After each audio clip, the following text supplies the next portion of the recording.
we associate it with like being rich or just being happy in general, but you know, it can be many things. In this case, in this story, The Great Gatsby, it's in the chapter we got, it was mostly about staying rich. So, you know, Daisy, she is kind of torn between Tom and Gatsby, but she ultimately, in the end, goes for Tom because his money is stable, and that's just her dream. That's just her preference. So that's how the American dream sort of meshed in with the story. The theme "money can make people fall in love" ties into the American dream because the American dream is being wealthy or financially stable. Gatsby achieved the American dream before Daisy, but he was too poor at the time him and Daisy were together, so Daisy married a rich man, Tom, and they had a child together, which is very much the American dream. In chapter 5, when Gatsby and Daisy reunite, Gatsby throws a pile of shirts of sheer linen and silk onto Daisy, and she cries because she's never seen such beautiful shirts before, which basically means she regrets not, like she wishes she was with Gatsby because he has a lot of money, maybe even more money than her and Tom have. And also in chapter 5, when Gatsby and Tom are together, Gatsby yells, "She only married you because I was poor and she was tired of waiting for me." Daisy didn't marry Gatsby because he was poor, and rich girls don't marry poor boys. Language in chapter 5.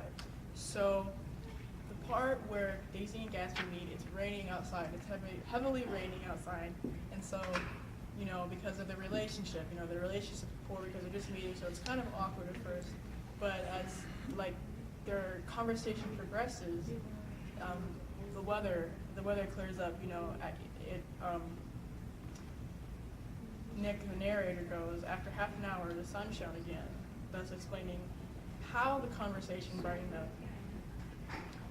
He goes again, "He smiled like a weatherman, like an ecstatic patron of recreant life, and repeated the meetings to Daisy.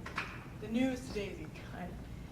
And yeah, there's another part where Gatsby is always nervous and talking very, you know, choppily, but you know, like around Daisy, that's only because he's around Daisy. Usually he's very tough and he puts on an act sort of, but it shows like really what he really is inside. You know, like he's not this tough guy.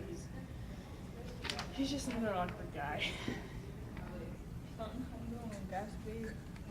Gatsby, he's a very nervous Daisy. He was always moving and talking very shaky. He usually a very tough looker, mostly man, but around Daisy now he's completing his and the quote is Gatsby playing as a dad with his hands playing, leaving waves into his chapter 86. So he can activity that his story of playing active around everyone to add to his very life story. He